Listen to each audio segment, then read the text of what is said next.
Hey, it's the Right Rican, and I want to talk about this whole HR1, which is the voting. Was it the? Hold on, what is it? It's called. Uh, excuse me for the People Act. I hate these Orwellian names. Um, the Patriot Act and all that nonsense. Okay, so here's the title. Here's I don't have a subscription to the New York Times, and I want to give them my money.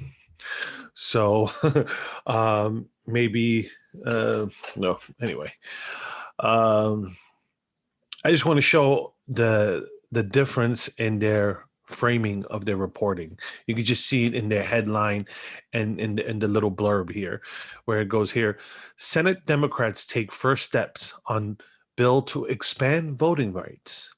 The Senate convened its first hearing on the measure, which passed the House this month and would usher in landmark changes, making it easier to vote. Okay.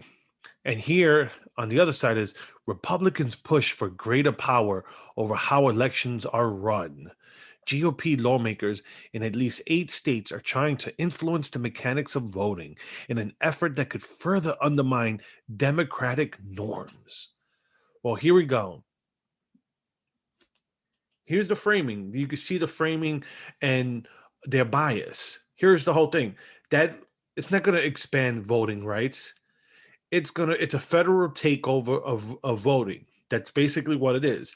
It wants to pass universal laws across the country, and that whole thing about making it easier to vote, not requiring an ID.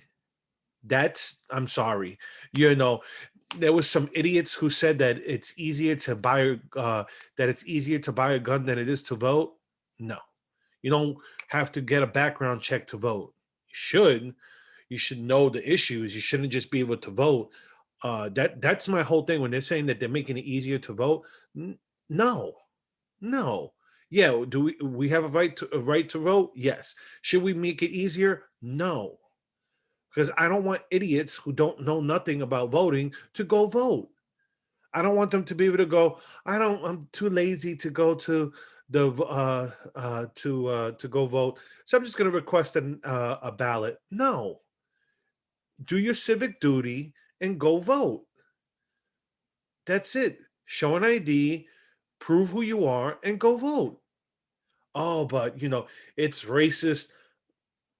Ask a black and a Latino if it's racist for us to need an ID to go vote. We're gonna look at you like you're the real racist because that's gross. Um, so the whole thing about the GOP lawmakers in 8 states that are trying to influence the mechanics of voting, basically they're just trying to keep the power within the states, and that's what the election laws are supposed to be in the states. So what really that For the People Act should be federal takeover of voting act. That's what it should be, and it shouldn't. It just shouldn't. It's dangerous. It's dangerous.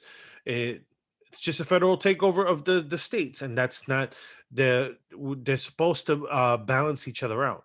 Because the whole thing about it is this is the whole thing about people that wanting these federal laws. When you pass a bad law federally, you can't escape it. If your state passes a bad law, guess what? You could vote with your feet. You could vote to try to change the law, but when that proves futile, you could go and move. You could vote with your feet and move out of state. It, New York passes a stupid gun control law. You try to repeal it. If not, you go somewhere else. You move somewhere else. This is the problem. It's like you have the same problem. Like let's say New York has New York, New Jersey, here in the tri-state area. There's a bunch of horrible gun laws, and like with New York, the problem is yeah, it works in New York City and it works in the cities of New York, but there's a lot of rural area of New York where people um like I said, here in Pennsylvania, I live in the rural area. I'm lucky if I call the police, if it'll take a half an hour to get to, if they get to my house. And so, when you stop a law-abiding citizen from having a gun, you're not protecting no one. These crazy people are doing the shooting.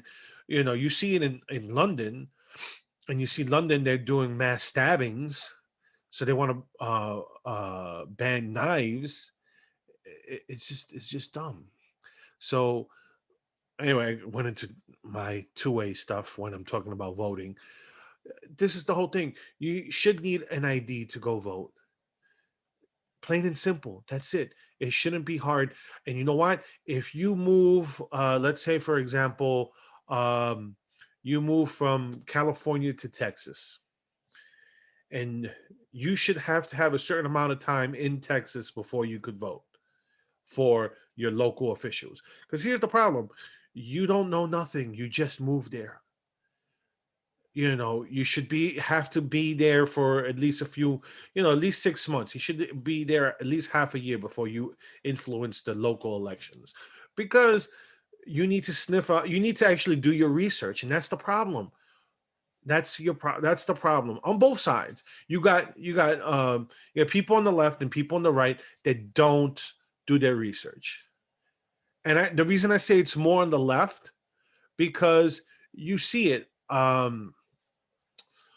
just shared it on my Facebook page.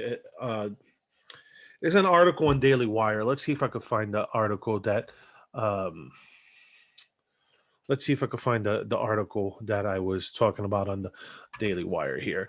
It was talking about the biases of some of the CNN reporters. I just want to show it. Here it is, right here. Hold up. Sorry about that, people. It was just there in my head. Ah, okay. This sucks. Um, all right, never mind. Um,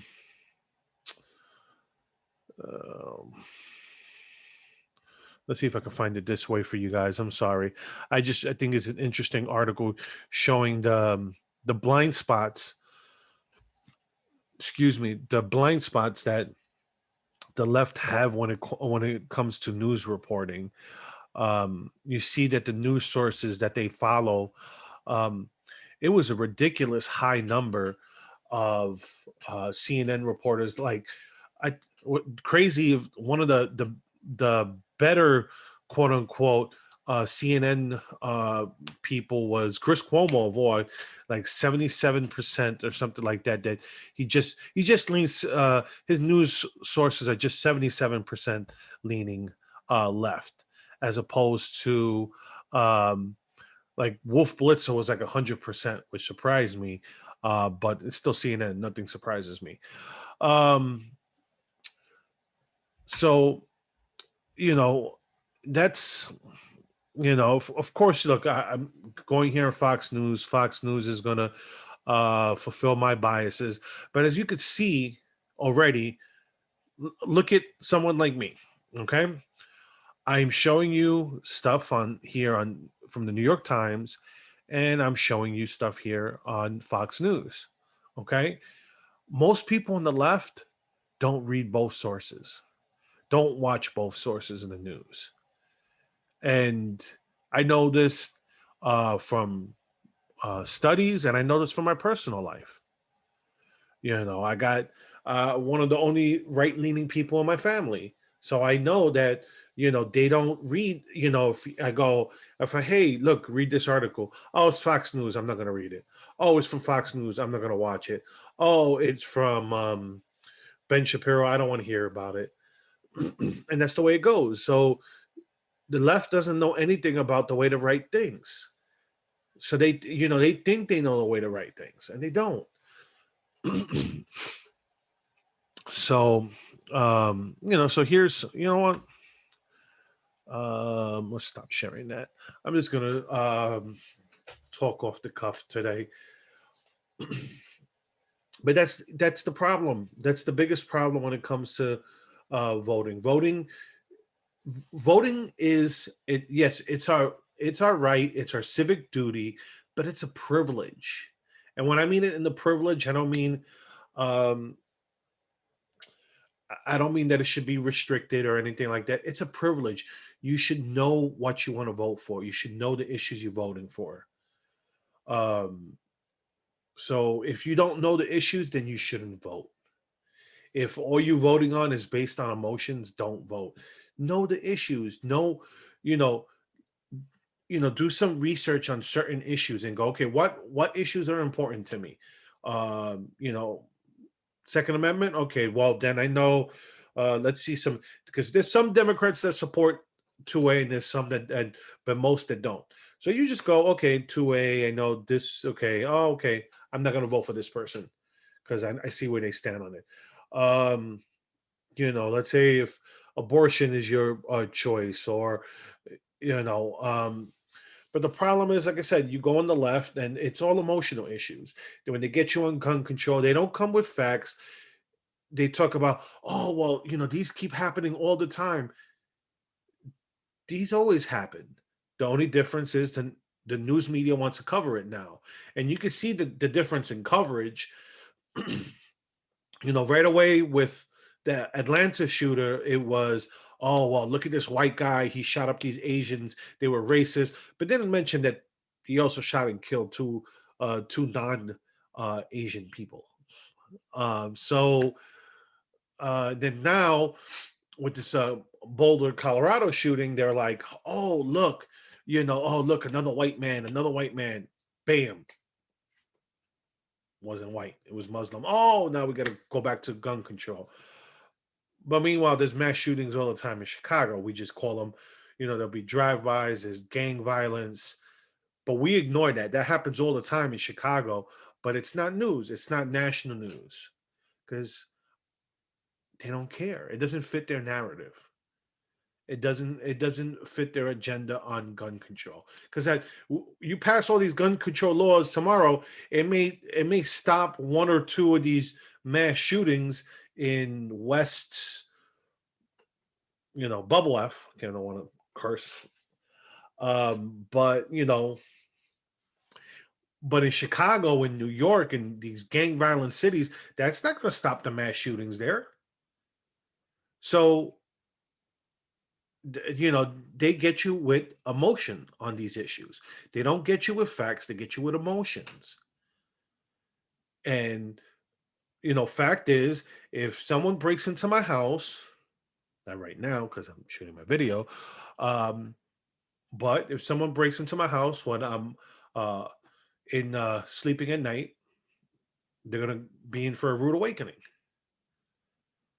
And that's plain and simple. I'm, you know, I hope I don't have to shoot them. I hope just brandishing it will, get them to run away.